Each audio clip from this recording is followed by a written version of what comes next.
Hi, everyone, and welcome to the second episode of the IBEX Speaker Series online. In today's session, Muthu Singaram will talk about building a startup as a career. Muthu has over 25 years of experience in startups and commercialization and is joining us all the way from India. Muthu Singaram is the CEO of the HTIC Incubator, a joint initiative between IIT Madras and the Department of Biotechnology and Ministry of Science and Technology in India. Muthu holds a degree in electronics, an MBA in multimedia finance, is a chartered electrical engineer, a European engineer, and a PhD scholar at IIT Madras in India.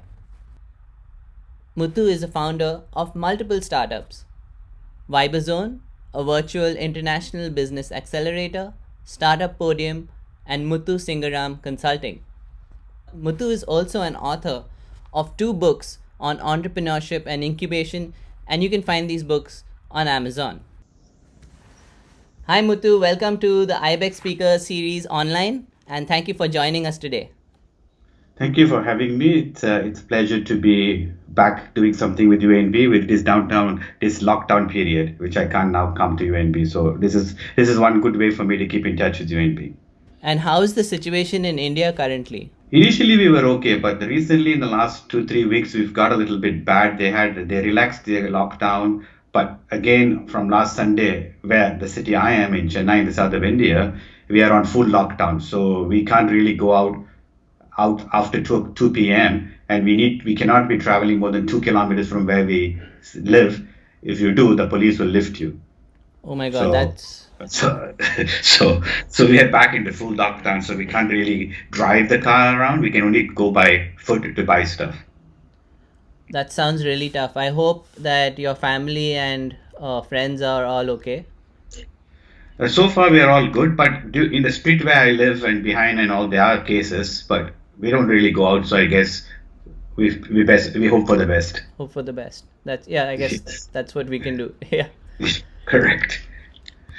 So, Muthu, as a serial entrepreneur, what have been the key motivators for you? I suppose when you're doing your own thing, you get to do a lot of things which you wouldn't do when you're actually working. So I guess that's really the motivation to be able to do something you want to do. And I think the other problem with people like me is I have a very short span of boredom. So maybe if I do something for 2 3 years, sort of need to move on to the next item. And so when you're working somewhere, it's not so easy to do that because your visions are different from what the organization would like to do. So I guess that's why I started doing all these startups. But today I do multiple startups because I do work with other people. I no longer am the lead founder. I usually have someone else who manages the organization, and I would maybe just fund them and maybe guide them. Then mostly they're young people who run it, and I would just be part of that organization to help them. So these are mostly my students wherever I travel to in Canada, Malaysia, Singapore, or in India, who would be my students. So they would start something and they would reach out to me, and then I would help them. What did you do before working with startups? Okay, before working with startups, I had a very varied career. I started after finishing my degree in engineering. I got a job as a R&D engineer, even though I really never liked it, but I did it for a couple of years, and then that was back in the UK. After that, I sort of went back to Malaysia and worked with a semiconductor organization for about 2 or 3 years, where I was like a process engineer, where you streamline the processes in semiconductor. After that, I actually had a vision of starting a string of computer shops. That was actually a bad move. At that stage, I didn't know how to start a startup, so I ended up losing lots of money, which I borrowed from the bank as well. At that time, there was not much venture capital or angels. So in the end, my parents actually helped me to pay off those loans which I took from the bank, a couple of $100,000, which I had run the debts to. So they actually helped me out. After that, I decided I should go back and work for a bit. So I went back and worked in a chamber, an international chamber, and then there was an opening in the government of Malaysia and a program called the Multimedia Super Corridor, and they were looking for somebody to come and help startups. So I guess that's really when it took off for me to work with startups, and I started working there as a startup manager who would help startups to start their own. And after that, British Telecoms asked me to run their research center at Asian Research Center, where they were taking IP and trying to commercialize. So that was about maybe 17, 18 years ago. After that, I have not worked with anyone, and I've been just working on my own as a consultant. And then recently, IIT Madras asked me to set up the incubator. Even there, I still do my own things while running the incubator. So I think most of the 25 years, 30 years I've been working, it's been mostly on my own in startups. You have a really diverse education background: electrical engineering, a multimedia finance degree, you're doing a PhD. Was Okay. that intentional, or would you say that you're a lifelong learner? Okay, the whole point of me doing a PhD is basically just in the event I want to teach full time, that would help me in the future.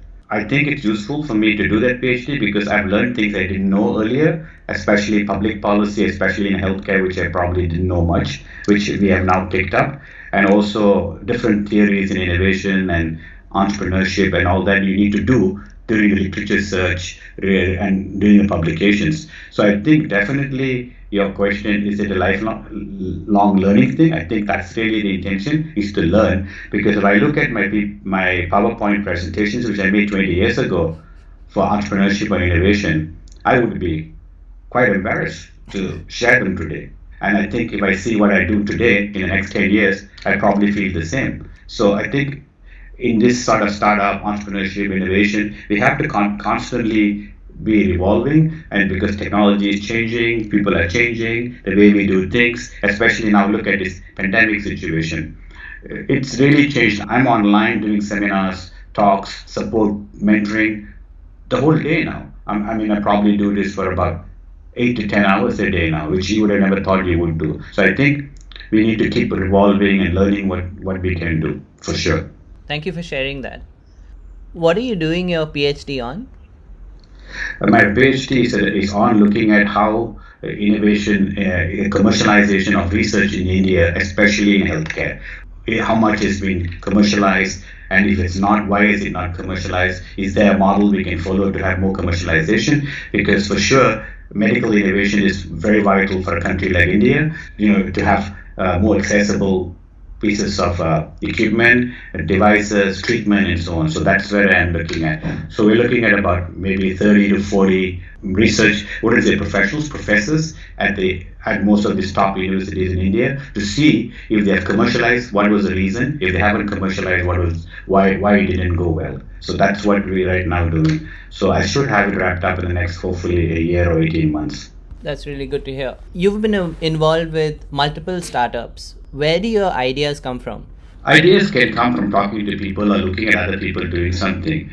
Unless you're roaming around, that's one of the good things about being in an incubator. You're constantly looking. So recently I asked one of my startups is to get home health put together. So he's now working on how to put different devices together, so the doctors can use those devices to do telemedicine. So, for example, he's looking at how you can look at the gum. He's trying to see how the camera could pick up the gum, because sometimes the doctor wants to see a gum. So, with lights coming from different directions, you can't be able to see it properly. So, he's working on something like that. And I only thought of this after looking at a Israeli company which is doing COVID treatment to check the patients. They were sending the device to the house. It is in a box and it goes there, and the patient hooks himself up and goes through video to the doctor. So the one I asked this startup to do is more advanced in terms of taking temperature, blood pressure, the sounds of the cardiac, breathing sounds, and so on. So they're working on that right now. So hopefully he will be able to come up with something in the next month or so we can go in for some funding to see how we can get it to a realization. Of course, it's nothing. Most of the devices are available. We're just going to try and see how we can, miniaturize them or make them better to put things together. Let's talk about Vibrazone. At Okay. Vibrazone, you've built a team of business consultants and industry specialists who are working together towards a global innovation ecosystem. What is the global innovation ecosystem? Okay, that has actually changed from what I originally started out. Maybe about 12 years ago when I first came to India, I was sort of working out of home then most of the time. And I decided that a lot of these places where I traveled, they were having difficulties in terms of the ecosystem. They were not able to access funds, they were not able to access mentors, they were not able to access technology or advice. So I thought, hey, this is something which we could do. So I started that. I built the platform. The platform is still there. I built that about 12 years ago. It still works. But unfortunately, it never took off. I have to tell you that. Why didn't it take off? At the same time, the Prime Minister's office in Malaysia had a center called the Innovation Cell. They decided to do the innovation roadmap for Malaysia. And my former boss at British Telecoms was hired the CEO of that center. So he didn't know who to reach out to. So he actually outsourced to me the entire industry university program to me to run that entire department for 3 years. So they would pay me a consulting fees, and I would hire staff. I would do everything. So my focus changed from online to that. So then we became more like consultants, and we had about 12 people working for us at that time, and all of them were working out of Malaysia, India, or Canada. So what I did was, once we got that contract, that was quite a good contract. So we were quite able to expand. So we started going more often to places like Canada, more often to different parts of India to pick up jobs. So that platform never really took off, and the company just became a consulting company where we would do activities for commercialization. And then about 4 or 5 years ago, I converted it to just give advice in terms of incubators. So we started setting up incubators and accelerators all over the place.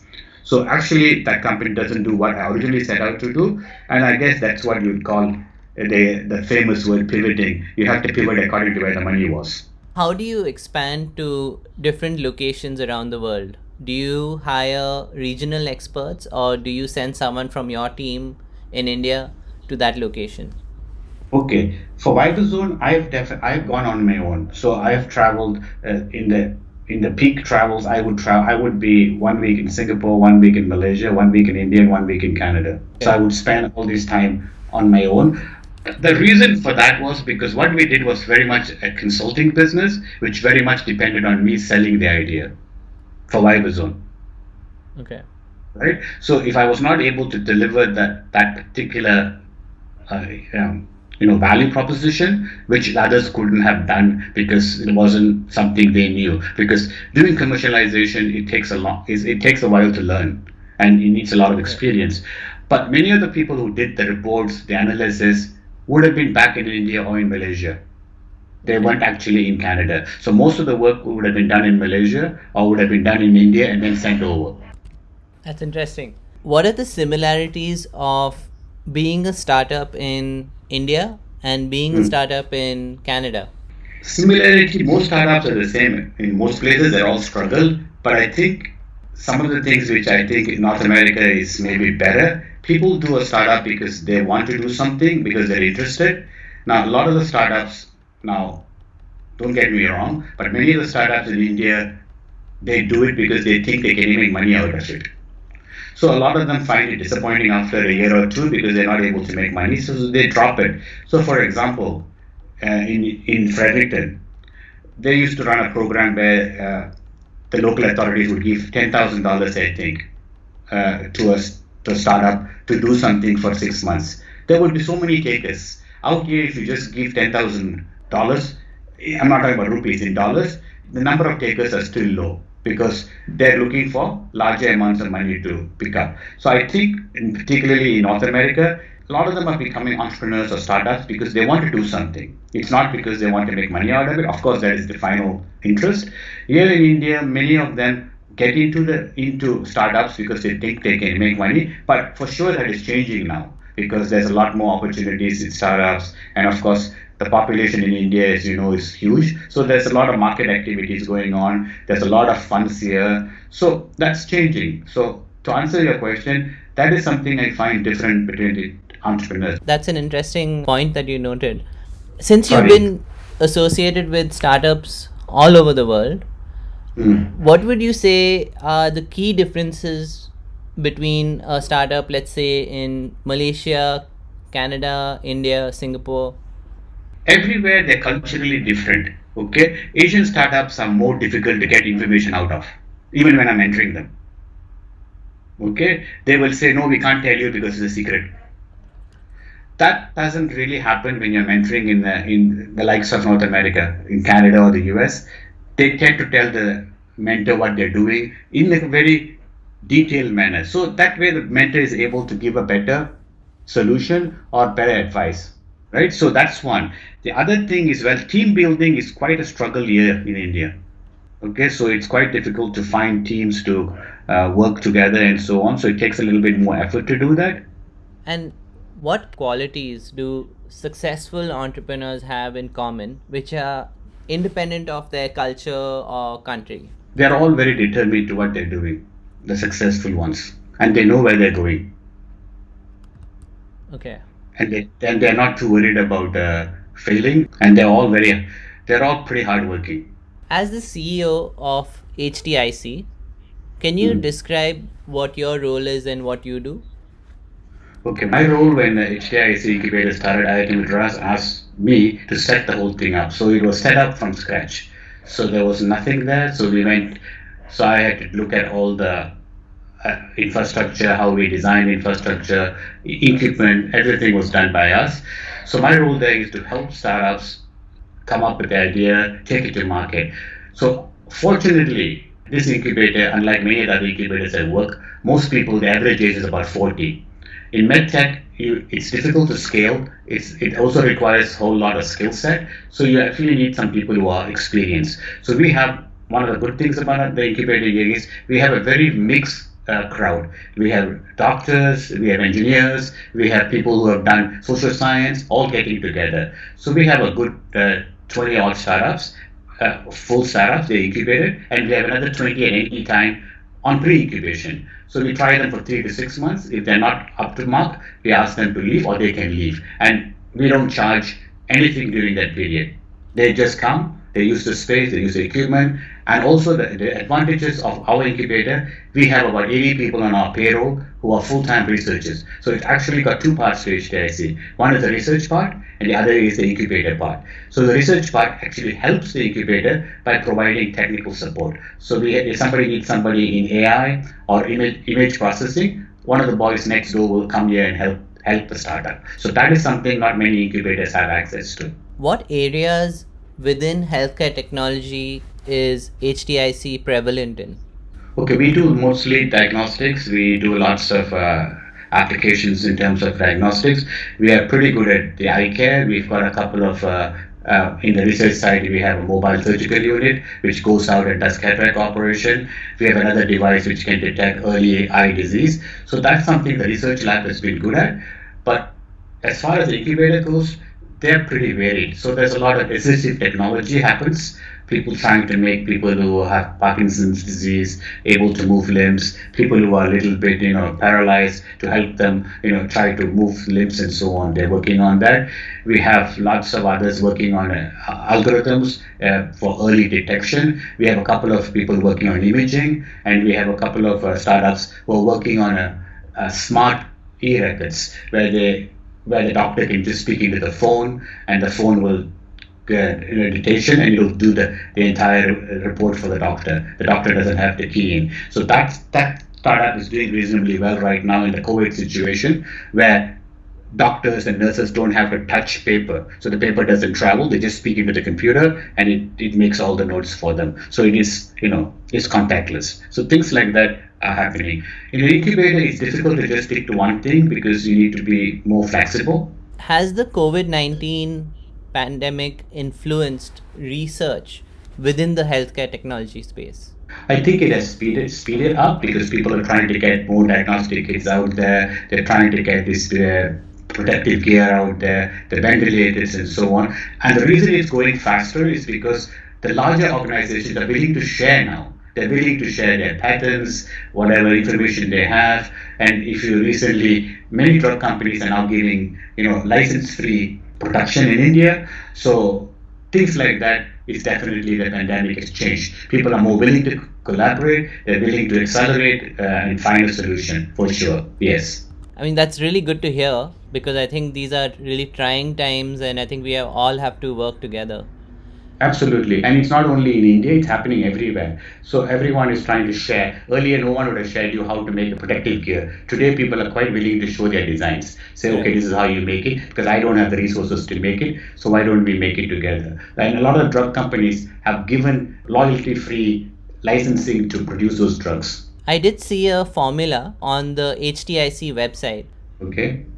Can you explain what does this mean and is it applicable to all startups? Okay, we sort of put that up at that time to make sure that entrepreneurship, technology, and then creating innovation. That's how we sort of visualized it. So basically, what we're saying, an entrepreneur takes a technology and brings in innovation. So that's what that formula was. To answer your question, does it really help? Obviously, if the entrepreneur has no sense in technology, I guess he can't come with an innovation. So he has to be able to understand some kind of a technology, or at least have a team which understands the technology, Correct. Okay. right? And I think that's a mistake a lot of entrepreneurs make, and I also get that constantly. Oh, I don't have any technology knowledge, but I want to do something. What do I do? So what do? You find a team which has got a technology person who can do technology, and you can then take it to market if that's what your interest is.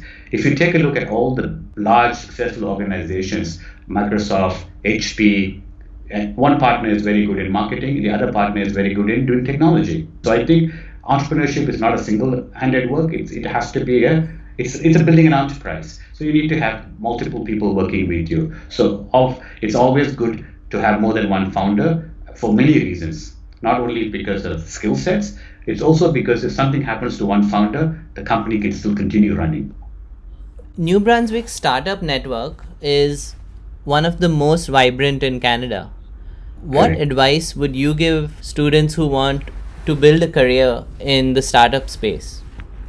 Okay, today, I mean, I've been coming to Fredericton, Atlantic Canada, Halifax, in particular UNB and St. Mary's for the last 10 years, and I come quite regularly. And things have changed so rapidly in the last 10 years. When I first came to Fredericton, there's probably not too many startups. There wasn't too much happening. But today, in a little town like Fredericton, a lot of things are happening because we've had a couple of very good exits.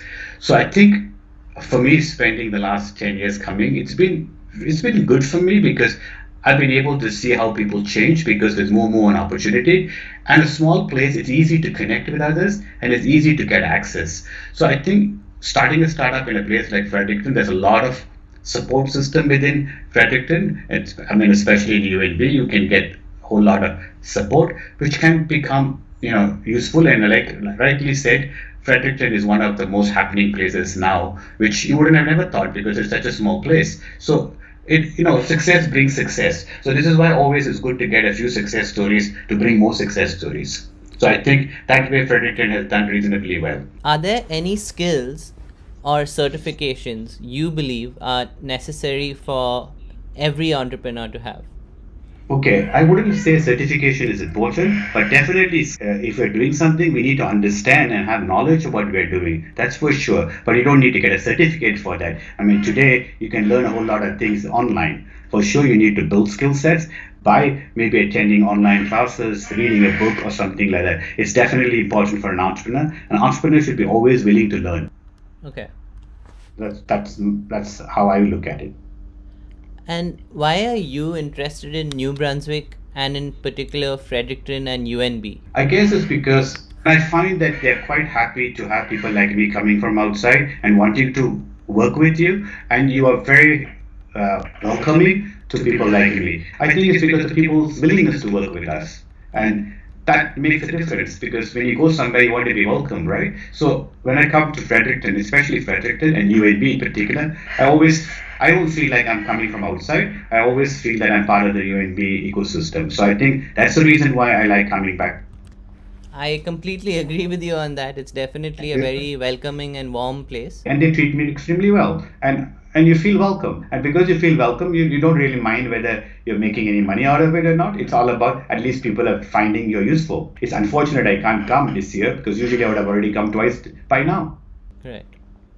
Hopefully that will come back Yeah, soon. definitely. I think as things settle down and travel opens, I think things will resume.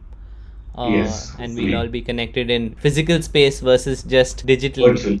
Yeah. Yeah, We hope to have you back soon. I'll be And happy to come back.